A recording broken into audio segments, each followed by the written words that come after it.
Good afternoon. I am Megan Gieseker, Education Associate at Illinois Holocaust Museum and Education Center. On behalf of our CEO, Susan Abrams, Board of Directors, staff, and volunteers, I am honored to welcome each of you to today's program.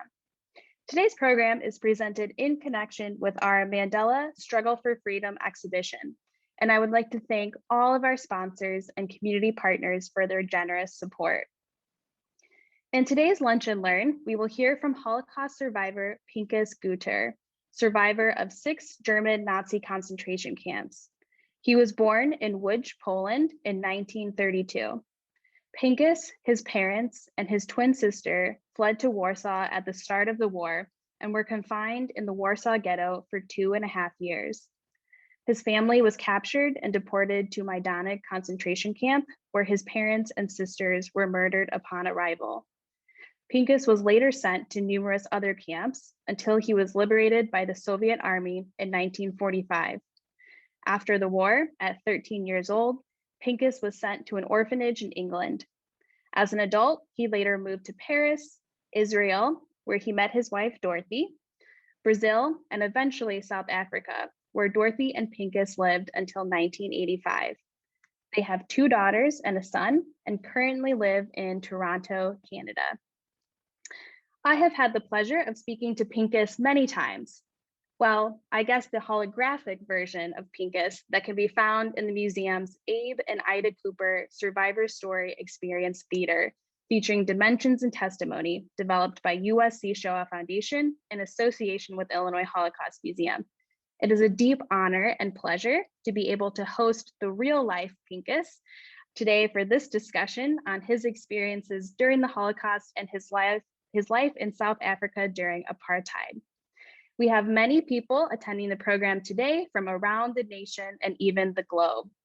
We will have time for an audience Q&A at the end of the program. We will do our very best to get to as many questions as possible, but if you are left with more questions for Pinchas, you can visit his hologram at the museum for the rest of May. So without further ado, welcome Pinchas, and the floor is yours.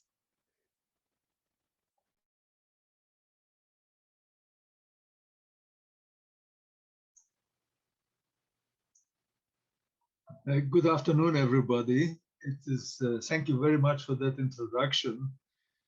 So let me give you a snapshot of my life before the war, during the war, and post-war.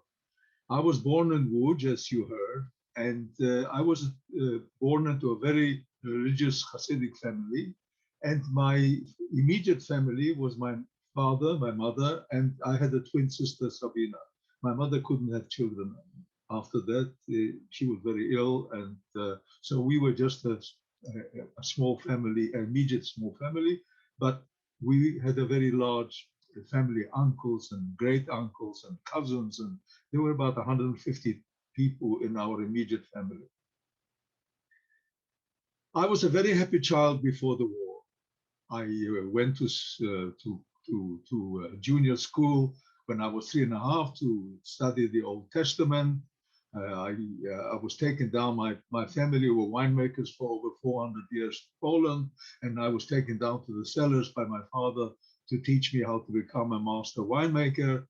And so my life until 1939 was a very happy childhood. I begged for nothing.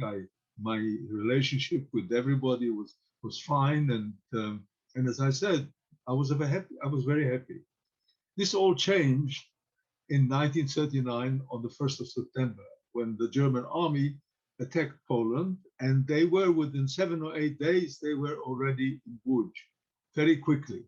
And Łódź, I have to tell you the demographics. Łódź had 750,000 people living there. It was the 2nd largest city in Poland, and there were 100,000 ethnic Polish citizens, ethnic German speaking, because they were left over when Poland was divided in 1798 between the Russian Empire, the Austro-Hungarian Empire, and the Prussian Empire. There was no Germany at the time, it was the Prussia. And so these people, actually, they were very important in Łódź. They brought in the textile industry, and which was a very big textile center. There were 250 Polish citizens of the Jewish religion, but we were all Polish citizens, all of us. The 750,000 were Polish citizens. But as soon as the Nazis occupied Łódź, and when I say Nazis, I mean the security services, the perpetrators, those 100,000 ethnic Germans, and not all of them, but the majority of them, they put their little badge on their lapel and had a swastika in it, and they became the Herrenvolk. They became the masters of Łódź. And Jews became outlaws. Jews lost their jobs, whether they worked for the government, whether they worked in the bank, or they worked in the factories, or wherever, or in other companies. They lost their jobs. So 250,000 people suddenly were without work. And not only that, but every day there were new laws coming out, and while the war was still raging. And within 10 days or so, they started rounding up. They had lists which they obtained before from those 100,000. Some of them were spies, the fifth column in Łódź. And they had lists of notables, not only Jewish people. They had lists of Polish aristocracy, Polish government people, priests, anybody they thought would give them a problem. And my grandfather was a notable in the sense that he was the head of a seminary as a volunteer, NGO, where where people started to become rabbis. So he was on one of those lists. How they obtained it, I have no idea, but he was on my list. And we lived together in two small apartments with an interleading door. And my grandfather was sick because he had an operation just before the war, and he was lying in bed. He was 78 years old. Suddenly there was a ring at my grandfather's apartment, and my father went into between the interleading door, opened the door, and there were two Gestapo men, and they asked for my grandfather. And that was the first time that I actually met Nazi Germans. And they asked about my grandfather. So my father took them to the bedroom, and they said, "What's the matter with him?" And he said, "He's sick, he's 78 years old, and he's had an operation." And they decided that, it was a waste of time to take him, because one of them said to the other, and I could understand German because of my Yiddish. I spoke pure Polish and Yiddish. I was bilingual by that time. And he said, he will he will die anyway, so no point in taking him away. They asked my father, "Who are you? What are you doing here?" "I'm a son." "What do you do?" "I'm a winemaker." "Oh, what do you do?" "Where you make wine?" "Cellars." And the cellars in Nowomiejska number 90. They took him away, took him down to the cellars, beat him so badly they thought that maybe he was dead, pushed him in a corner, went upstairs. The war was still raging, as I told you. So they took the German military police, and they told them that they must come and help themselves to whatever there is down there. There were about 11,000 bottles of different wines and liqueurs and all kinds of stuff. And then there was these huge vats which are maturing, and they broke the vats, and with jerry cans they took everything away. And within 24 hours or 48 hours, something like that, I don't remember exactly, they destroyed something that existed for 70, 80 years in those cellars. And we worked there, our family, our ancestors were already working in that place. And my grandfather was a wine master, my father was a wine master. Soon after that, when the war was finished and Jews couldn't take the public transport, they couldn't do anything. They froze their bank accounts. If you had a small convenience store, or if you were a small tailor or a shoemaker, or you worked for anywhere, you were chased out, and whatever you had was taken away from you.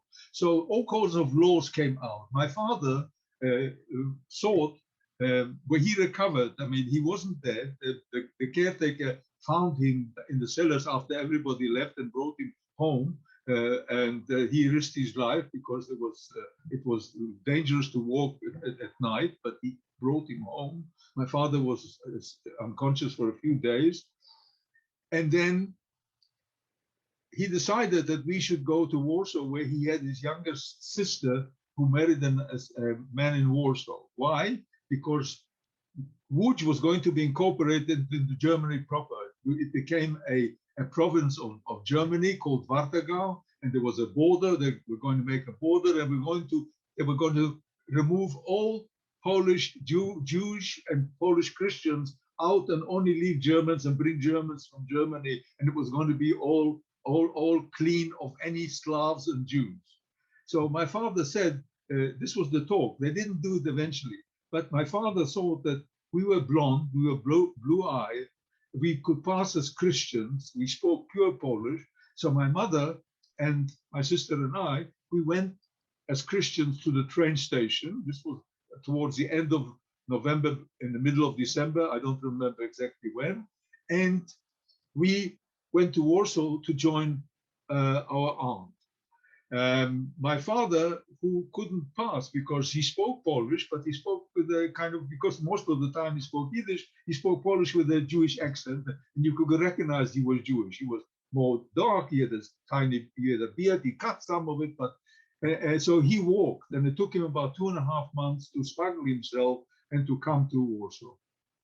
When he arrived in Warsaw, he had to make a living, and Warsaw wasn't much different. The laws against Jews and forced labor, and it started right from the beginning. I mean, it didn't start, the killing and the shooting and all the laws didn't start with the final solution. It started right in the beginning. In certain little towns, they rounded up Jews, and even in Łódź, I remember when I was still there, there was a cafe where Jews were, that used only by Jews. They took everybody out, took them to the Gestapo headquarters, and they beat them to death. And then they took them to the cemetery, and they sent them to some crematorium, and then they said to the families that these people were shot running away, and they had to pay something to get the ashes. So this shooting and the killing and the persecution started right from the beginning. It wasn't by the hundreds of thousands in the beginning, but it was continuous.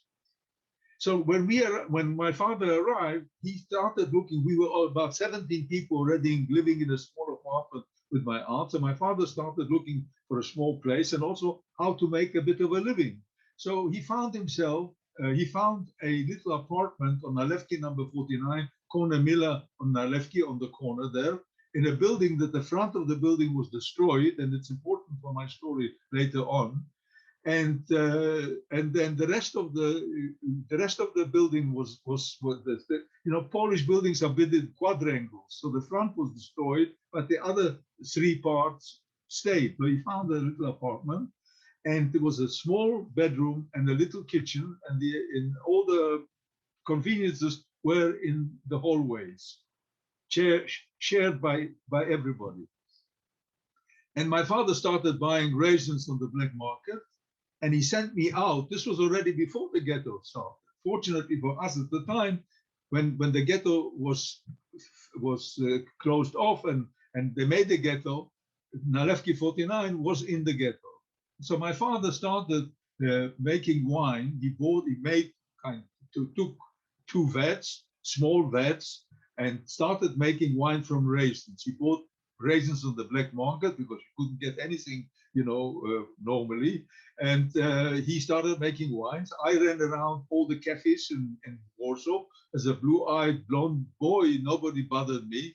And with a rucksack, and I used to bring the bottles home, because in those days, nobody kind of kept bottles. It was all thrown out, and he cleaned them and washed them, and then he had corks. And on Friday, because Jews make wine, make blessing over the wine on Friday night, he would send me out with 4 or 5 bottles in a rucksack, and I would go with addresses. I would deliver it and bring the money, and this is how he started making a living. And my mother had a small kiosk with she would sell tobaccos, cigarettes, sweets, and so forth and so on. But her kiosk only lasted 6-7 months, because by that time the ghetto was closed off, and she couldn't work with the black market. She was very soft lady, and she didn't know how to go about it. So my father started buying flour, and she started baking small challahs for Friday night, and I started delivering challahs and delivering, the wine. And this is how we started making. My father started making a living, and this is how we do it. So we were in this tiny apartment, and we lived there. But things in the Warsaw Ghetto, you cannot. I can't give you a full description of what actually happened in the Warsaw Ghetto, because it was like an apocalyptic hell.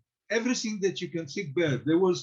They set up factories, German factories inside the ghetto and outside the ghetto. So every day, the Jewish community council, they set up a Jewish community council, a Jewish police, a Jewish prison, all inside, and they brought in 350,000 people into an area which was less than 3% of the Warsaw area. So 1/3 of the population of Warsaw was crammed in. So the Jewish Community Council would,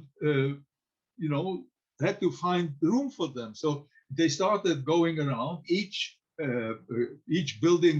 They appointed a caretaker, and then they started saying how big the apartments were. So some apartments they put 9 people per room, 7 people per room, and then there wasn't enough room for everybody. So people started. They opened up synagogues, hallway, everything that the place they could find. People became refugees in their own house, and it was just. And the rations. Can you imagine that the official rations that the Nazis gave to Warsaw Ghetto inhabitants was 180 calories a day? Now, 180 calories is actually, a bar of chocolate, like a Kit Kat or something like that, or is actually more than 100 calories. You can't exist on it. So the Nazis started themselves a big black market with cooperators or collaborators. I don't want to judge them. And this is how people started being able to afford something, because they started selling. The Polish Catholics, they got permission to come to the ghetto, and they would come in and they brought with them food, and they were selling the food. For first you sold whatever you had. If you had some jewelry or something, then people started selling their clothing and their bedding. They started selling everything they could find to supplement the official rations. The people that went out to work, that worked in the factories, got a little bit extra rations, but not enough to feed their families. So hunger and disease started. And this little boy was running around the Warsaw Ghetto, still looking for bottles, because my father was still making this wine and trying to keep body and soul together for his family, and my mother was still making it. And we had a cousin who was a very clever man, and he would be able to somehow work with the black market, or he knew where to get stuff. So my father would bring it to our apartment, and my father would make the wine, and then I would be delivering it still, but only in the ghetto. And I would be running around most of the time. I couldn't stand in the little apartment that we were, because we're very small, and I wanted to be outside. So I wasn't scared. Don't ask me why, but I wasn't. I was running around, and I was seeing things like, can you imagine? German officers would come with their, with their convertible motor cars, with their girlfriends, drive through the ghetto to enjoy themselves, would take out the revolvers and start shooting at people like you hunt animals. And sometimes they would kill somebody, sometimes they would wound them, sometimes they would miss them. But this is the type of thing that was going on. And every day, the Nazis would come to the Jewish Community Council. They'd give them orders how many slaves they need. And every day, the Jewish police would go and round up people, and they would go out of the ghetto to collect. And this was an opportunity to also bring some food in. So the black market actually kept a lot of people to be able to exist, but it wasn't enough. And a lot of people didn't work, and a lot of people couldn't work. And what's more, they brought in more people from the surrounding areas. So by the time, in the middle of 1941, there were close to 500,000 people living in this particular place. And a lot of them didn't even have where to be. They were living in the streets. So hunger, disease, and all kinds of illnesses started, and people started dying. And beginning of 1941 until the deportation started in 1942, close to 100,000 people died in the Warsaw Ghetto. And I saw scenes, the Jewish Burial Society walked around the streets with wooden carts, and they would pick up the bodies. And every day as 41 went on, from 41, middle 41, and then beginning 42, they more and more bodies. So they were just walking like carts, and they were collecting it like you collect garbage today. And they would go to the Jewish cemetery where they dug a huge pit. They would throw them in like you throw garbage, and no prayers, no nothing. And it was really an unbelievable hell. People were dying, and at the same time, the Nazi, with their collaborators, cooperators, and their friends, the black market, they started. There were all kinds of things in the Warsaw Ghetto, cafes where they enjoyed themselves, and this boy would stand outside. There would be a dead body lying there, but at the same time, you would see people drinking inside and dancing, and all the smells of the roast geese and roast duck would come out. And so this was this kind of crazy schizophrenic way that Warsaw Ghetto was. You can't even begin to describe it. I mean, I can see the pictures in front of my eyes, but I don't think I can believe today that I could outlive and live in that place at that time. So this went on for quite a while. And suddenly, in July, on the 22nd of July, 1942, placards appeared on the wall, and they said there's going to be, some people are going to be relocated. They didn't use the word deportation. They said they were going to be relocated to places because people are unemployed, people haven't got where to live, and people are this and that and the other. So you're going to relocate it to better places. You're going to live. You can take your families. Eventually, they offered food, 3 kilo bread and a kilo of marmalade. You must come voluntarily to the train station where you will go and go to a much better place. The only problem was that they all went in the beginning, but within 3 to 4 weeks, we suddenly found out people ran away from this place called Treblinka. People arrived there, and there were Red Cross flags and people with megaphones and white coats, and they said, "This is a way station where you're going to be clean, and you're going to be washed and all kinds of things. You don't forget, after you undress and you have shoes with shoelaces, you must tie them together so you don't lose them, and everything is, and you're going to continue the journey after you've been cleansed and so forth." But they went in, and of course they were guests, because there were guest chambers there, and then they were burned. So these people, they chose some people to collect their clothing and the goods that the people brought with them, because they were allowed to take each one 15 kilos, and they didn't know where they were going in the beginning. So they smuggled themselves back to Warsaw, and they told us. A lot of people didn't believe it. They couldn't believe that they were going to take, hundreds of thousands of people and murder them. But my father, I think maybe because his encounter with the Germans was so terrible right from the beginning, he hid us. So we lasted in the Warsaw Ghetto during the deportations. It was the terrible things that were going on: the shooting, the dogs, the Lithuanians, the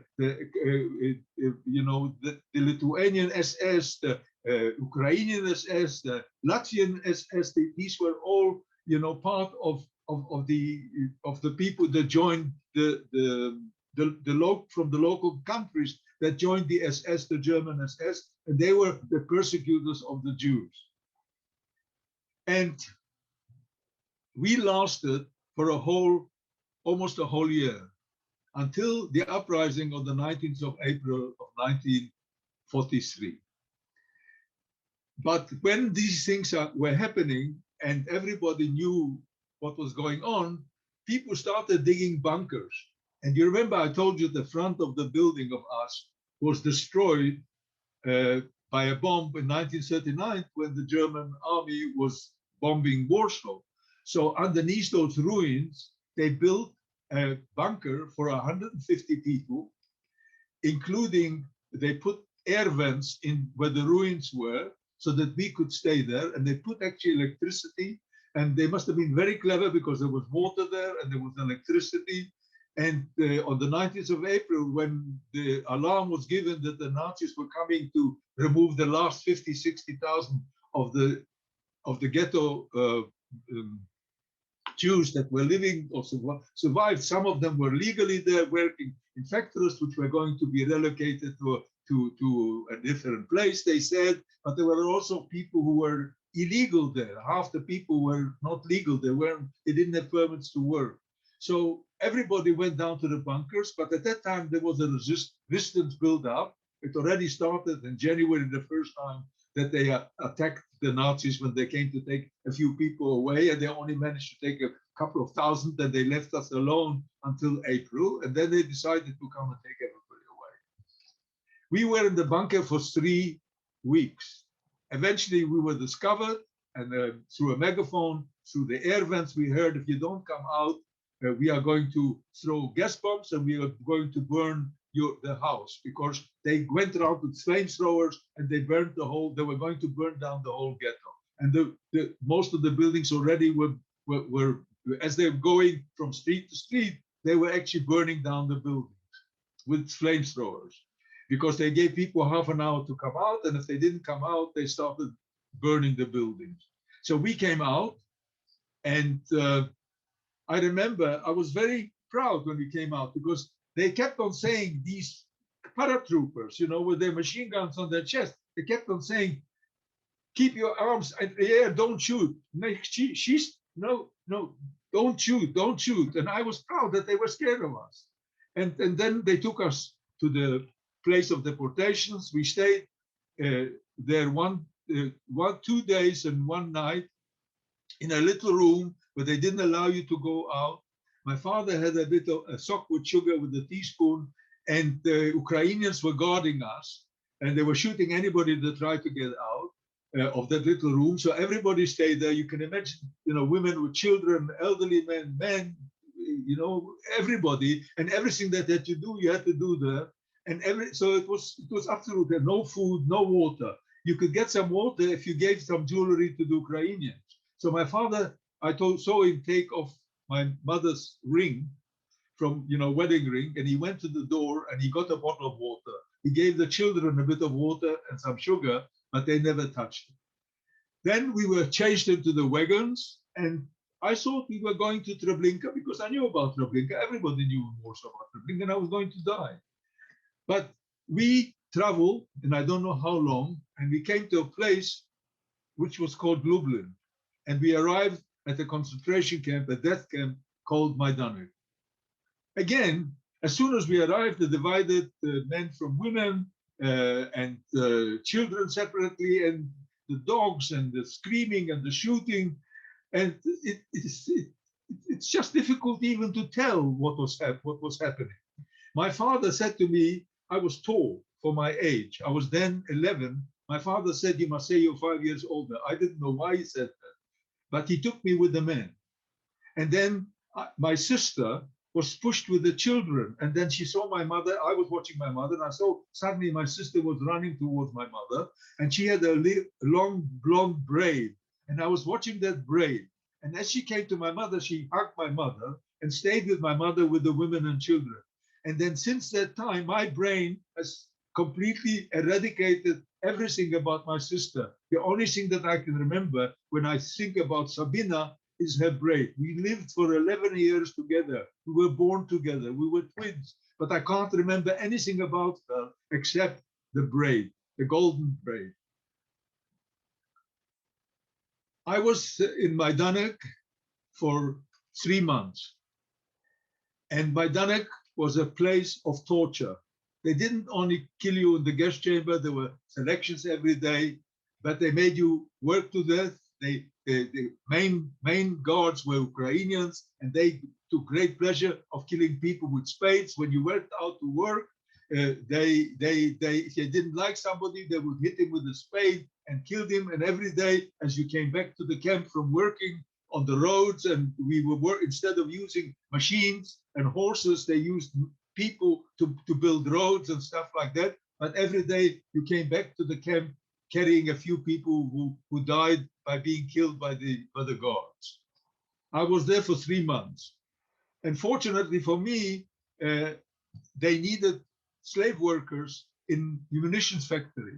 So I was chosen to leave Majdanek, and I went to a place called Skarżysko-Kamienne, where the Polish government had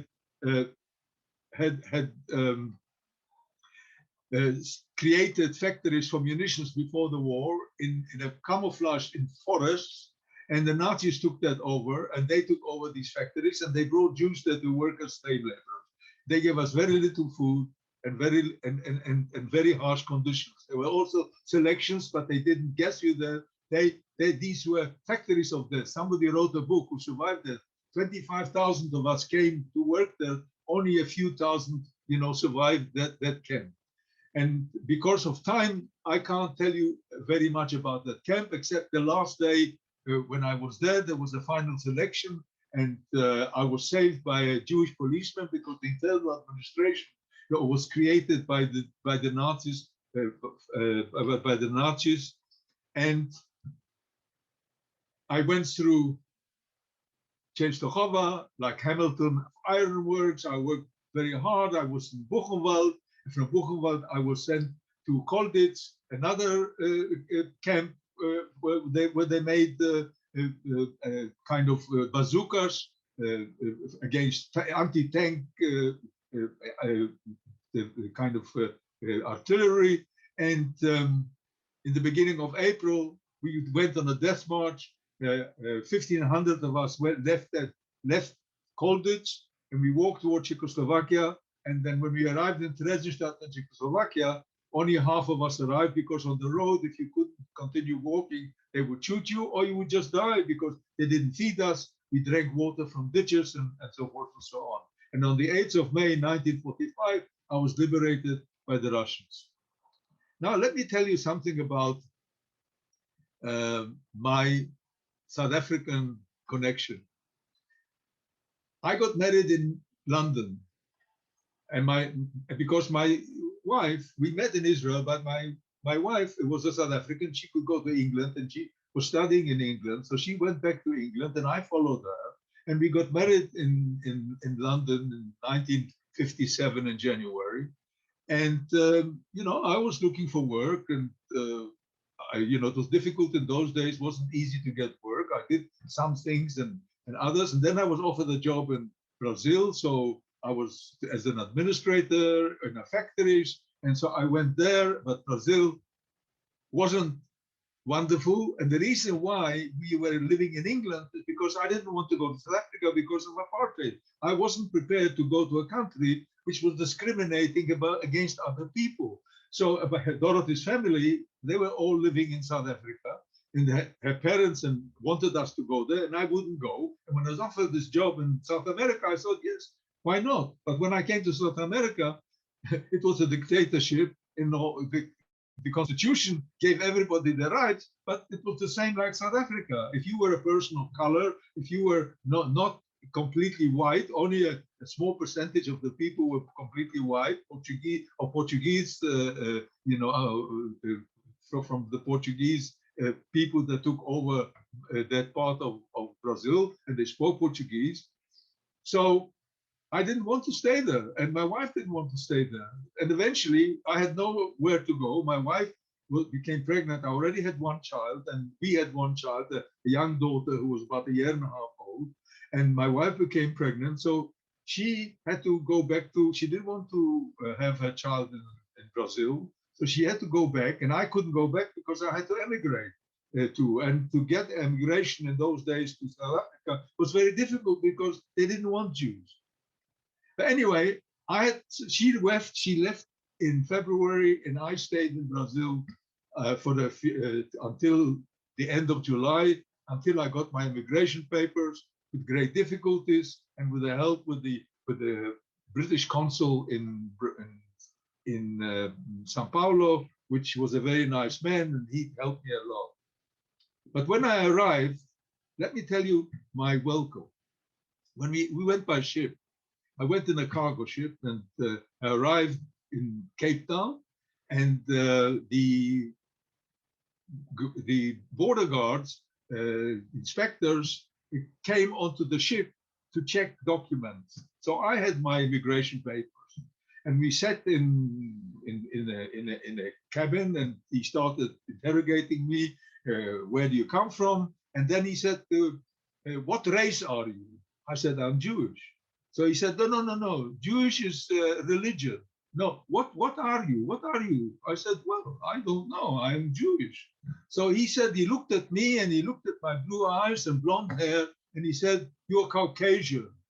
So suddenly I became Caucasian, and that was okay. The next thing is, a black person took my trunk, which I had, and was carrying it to help me carry with my luggage. I had 2 suitcases, and he had and I had a little trunk. And he kept on calling me master. And I said, why are you calling me master? I'm not your master. You can call me Mr. or call me sir or whatever, but yes, master. And it didn't matter whatever I said, he said master. The next day, after I settled down, the next day I went to look at the town. So I was walking Adelaide Street, which was then the main street in Cape Town. And next to a department store called OK Bazaar, there was a lane, a kind of small lane, where colored ladies would sell flowers. They had huge buckets of flowers, and they were selling flowers. It was a place where people used to come and buy flowers. And when I walked towards it, suddenly I saw 2 burly policemen, Afrikaners, were pushing one of these ladies into a van, a police van. And we were pushing her, shoving her, screaming her, and hitting her. So I went up like a very innocent person, because I couldn't stand that. So I went up and I said, I don't know why you are arresting this lady, but why do you have to hit her? Why do you have to push her? And they turned around to me and they said, if you don't watch out, you are going to be inside that van together with that lady.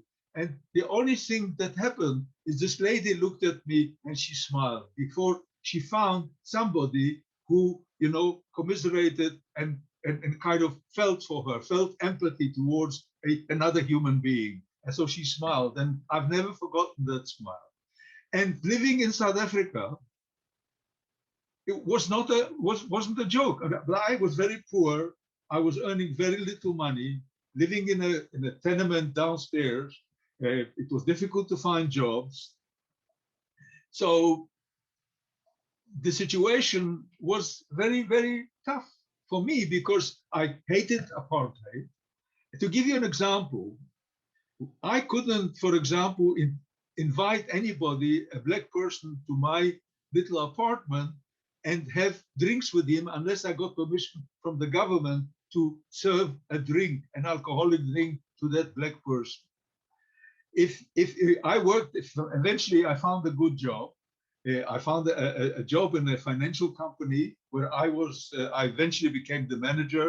And I tell you a story. The liftman in the building where we had our offices asked me one day when I saw him. He was an African, black African, and he said to me, my niece just finished there was a black university in Fort Hare somewhere, and she just finished as a teacher, but she can't find a job. Would you be able to give her a job in your office? I said, sure, why don't you send her to me and we'll see. So this young lady came, and she was very presentable and knew exactly, she could type, she could do everything, but I couldn't employ her without getting a permission from the government. So I had to apply to the government to employ her. And at that time, Cape Town was they did all kinds of funny things. For example, Cape Town was supposed to be first for whites, then for coloreds, but very small for African blacks. So a inspector came to our office and he started inspecting our staff. And he said, "Why do you want to employ this woman? She's from Transkei. She got no business to be here. And why you want to employ her? Why don't you employ a colored or a white?" I said, "Because she's the right person for our office, and I would like to employ her." And I couldn't get permit for her. So I don't know why, so I didn't really want to live in that country. I tried to, for a long time, I tried to get out. And it took me a long, long time to be able and for example, later on, when I had enough money to put a deposit on a house near to the school that my kids could walk to school, we did invite black people. We did mix with them. My wife worked in an underground theater, a puppet theater, where black people used to come and perform all kinds of plays, and so we did not regard the laws completely. We were very careful because they would, you could either be fined or sent to jail, and it wasn't fun to be in jail in South Africa, being a Jew and being in an Afrikaner jail. So things were really terrible, and I couldn't stand it. It was really getting worse and worse and worse. And I always wanted to leave because I didn't want to go there in the first place. So in 1976, I put on a pair of jeans and I traveled. And first I went to the United States, but I didn't find the United States that I wanted to live in the United States. Then my late brother-in-law now, he lived in Canada. He emigrated from South Africa in the late 60s. And I went to visit him. And when I came to Canada, I thought to myself, this is the most wonderful land. You can breathe free air. And I applied to come. It took me quite a long time before I got permission. And it was only in 1985 that I arrived in Canada, and I made it, this is my real home. I mean, after the home that I kind of always remember, the first home of mine before the war, it's before the war, because my birthright first was taken away by the Nazis. Then the communists in Poland took over for I don't know how many years. I think from 1945 about until 98, 99, 2000. The communists took away my birthright. But my home, my real home is in Canada, and I love this place. And I really feel that this is my home.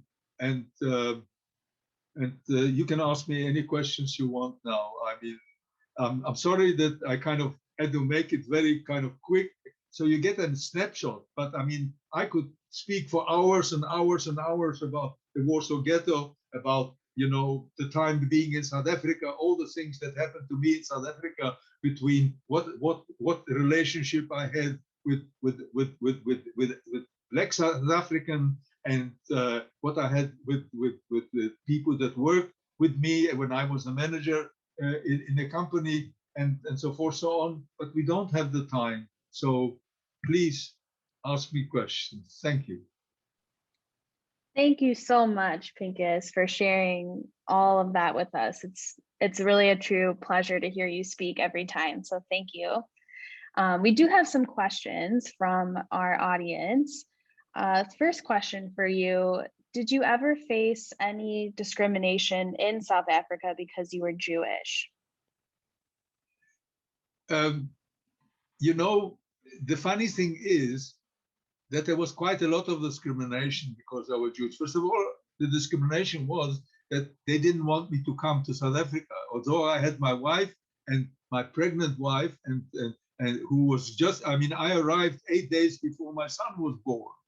And they made all the difficulties for me to come because they didn't want a Jewish person to come. And if it wasn't for Mr. Chapman, who was the honorary consul of South Africa in Sao Paulo, I would never have got there because he helped me quite a lot. He managed to get me the permit to go there.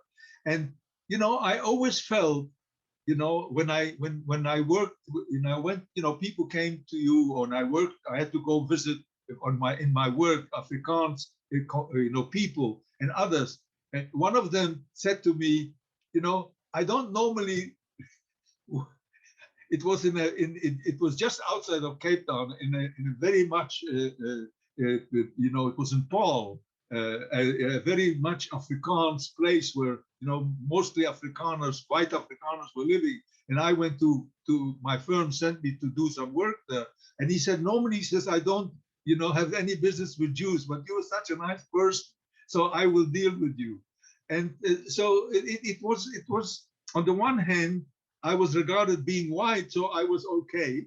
But on the other hand, there was always that business of you felt uncomfortable because you knew that the Afrikaners and the government, whenever you try to get something out of the government or something like that, you weren't regarded as being, kind of as first-class citizen. You were regarded like, a second-class citizen. So it wasn't. I didn't feel like I feel in South Africa. I mean, in Canada. In Canada, I feel complete. I don't feel, if there is some people who are anti-Semitic, I don't feel that, because it's not, the climate is not like that. But in South Africa, there was a climate of discrimination. There was white people, there were Jewish people, there were colored people, there were Asiatic people, everybody was put into a kind of class. So everybody was in a different class, and there was discrimination all over, unfortunately. And that is why I tried very hard to get out. It took me from 76 to 85 to be able to read. Right. Thank you for that. Another idea that's come up in some of the questions, which I wanted to ask you about, and I've actually heard you speak before, and something that you've always said is that despite what happened to you in your life and during the Holocaust, you still feel empathy for others. So I'm wondering if you could perhaps talk about this, and just also maybe, broadly, why should everyone have empathy for other people, regardless of their own experiences too? Well, it's not a question that I feel empathy. I am very much a person who believes that each individual, each human being, is exactly the same as another human being. It doesn't matter what kind of culture he belongs to, what kind of, whether he is from a different nation, whether he comes from Asia, or whether he's got different religion, whether he's a Buddhist or whether he's a Muslim, whether he's a Christian or a Jew, or this denomination or that denomination. I mean, we are all actually, according to the Bible, and I think most people believe in one God. They may use different ways of getting to him or praying to him, but there's only one God. And he created us in his image. So we are exactly the same. We've got the same blood and the same skin and the same, we suffer from the same diseases. We try and do the same things. We try and have families and look after ourselves. And what I do is, when I speak to schools or in universities or wherever I speak, when I finish, when I have this hour-long talk, and I'm much more, and I can give much more details, I finish off by saying, look, I carry a torch like a Olympic torch. Olympic torch is a torch of goodwill, but it's a goodwill amongst sportsmen, amongst, people that, should compete in a human, ordinary way, not as enemies. They should compete in a polite way, in a good way. Compete, but my torch that I carry has got many flames, and those flames, each one of those flames, for example, no religious discrimination flame, no racial discrimination flame, no homophobia, no xenophobia, and above all, no hatred. And I give these flames to everybody that I see. If I've got, a school where there's 150 children, I give it to all of them. I say, you carry this flame and spread this flame, take it home, give it out to others. You've heard, you are now part of me. You've got this flame. Spread this flame of humanity amongst the world and make the world a better place. So I believe very strongly that this is what humanity should do. We should not only tolerate, we should accept, because when you tolerate, you make a judgment. It's okay to tolerate, but you also make a judgment about the other person when you tolerate. You say, well, in Poland, often there was a lot of anti-Semitism, but like the Germans used to say, that every Pole had a good Jew. So if they would allow them, each one a good Jew, then all the Jews would survive. But we have to kill them all. So, but the fact is, I believe that you should accept people. You should accept human beings as equal to you, that everybody is the same. Great, thank you. I'm going to try to push some questions together that we're getting in the Q&A and ask, how aware were you of any resistance groups or actions or behaviors in South Africa while you lived there? And in particular, did you know of any Jewish organizations or people that were involved in resistance groups in South Africa? Well, I knew that certainly in the beginning, in the 60s, when there was the great trials of Mandela and others, that there were quite a few Jewish people who were arrested, and they were imprisoned in Pardon Island, in the terrible jail on the island. And there were many, for example, some of my friends were exiled. They were given, they said, we either going to jail or you get an immigration visa. So people who were my friends and who were acting against the government, even when you criticize the government and you wrote, or where if you were, for example, some of them friends of mine, worked at the university. Some of them were doctors. And when they were active against the government, they were given exit visas. They were said to them, you can either go out or we're going to make things difficult for you. So, yeah, I met I had a lot of friends that were, and in a way, for example, resistance doesn't necessarily mean that you have to go out with a gun and shoot people. I regarded myself that when I did all the things that we did, my wife particularly, that when we had friends, amongst the colored population and against Black African population, that we had regularly visiting us, our home, and I would, serve them wine and food just like everybody else. I was doing a resistance. When I tried to employ somebody who they wouldn't allow me to employ, it was a kind of resistance. But fighting resistance, I didn't know. Thank you. Another question that came up, how do you think your perspective on life and society in South Africa was influenced by being a survivor of the Holocaust?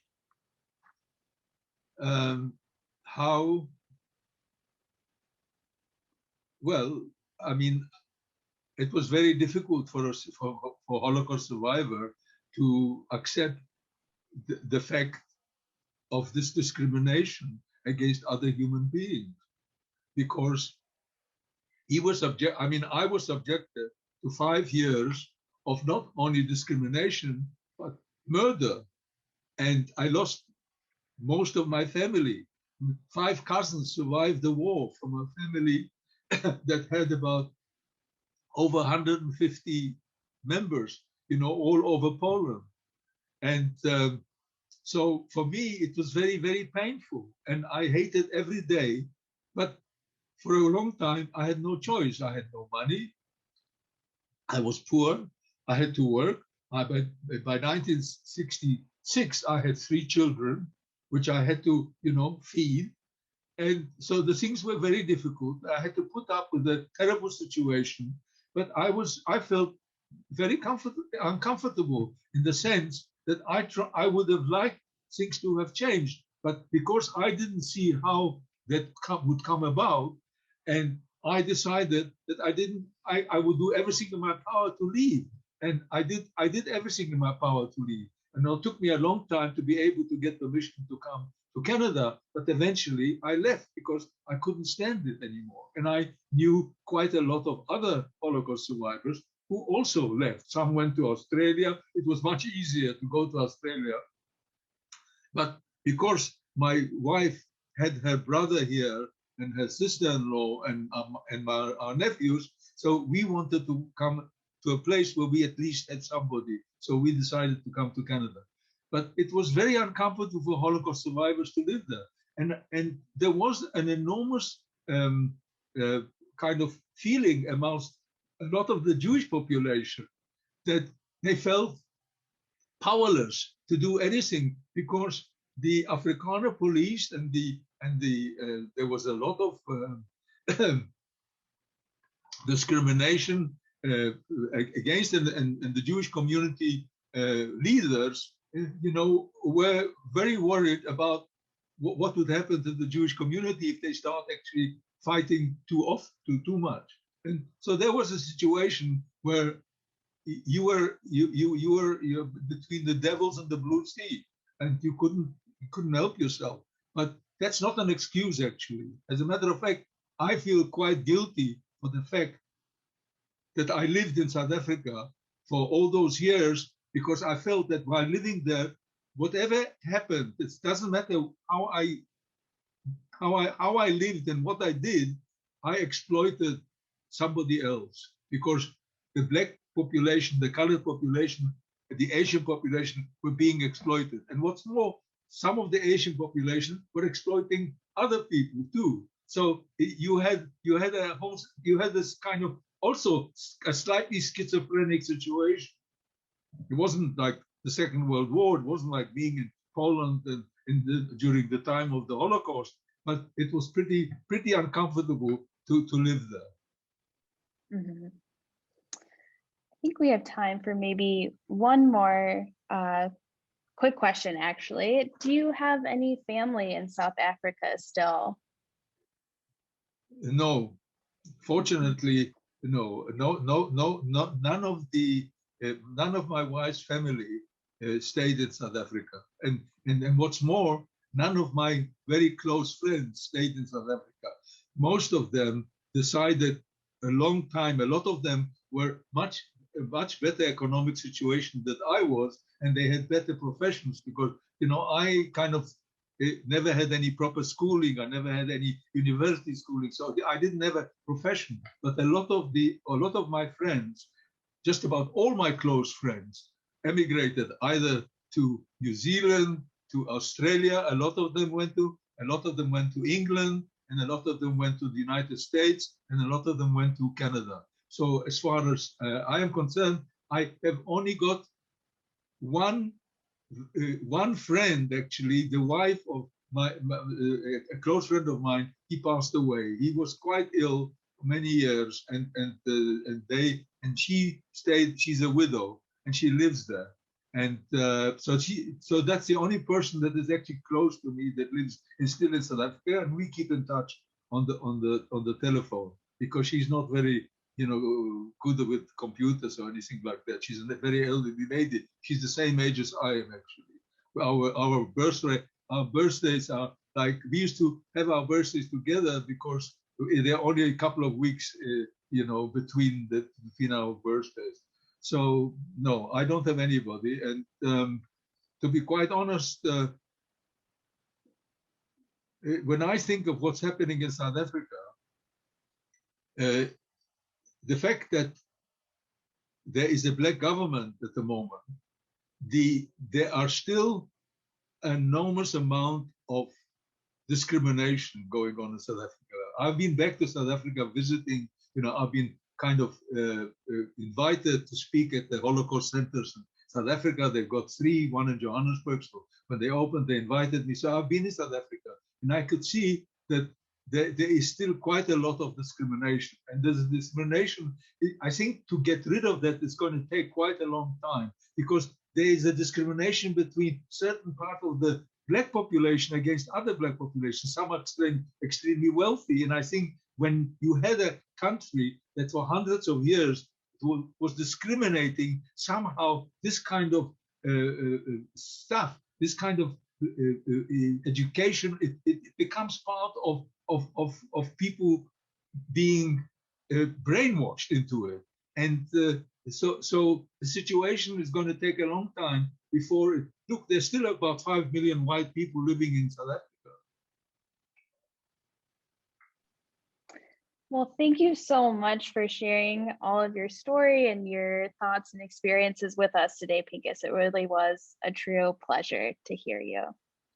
Thank you very much, and it was an honor and quite it was to be invited by you and to come. And I hope that when this pandemic is over, I can come and speak to your students and others as other Holocaust survivors do, and visit all my friends at the Skokie Museum.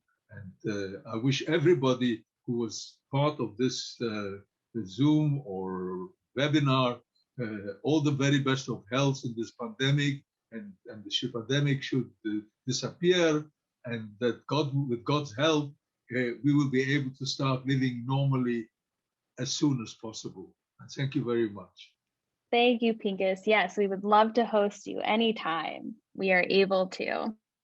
And thank you everyone for joining us today. Please take a moment to fill out the brief survey that is in the chat. We appreciate your feedback as we plan for our other upcoming public programs. And also please find a link to other virtual public programs that we have coming up. And thank you again, everyone. Have a great rest of your day.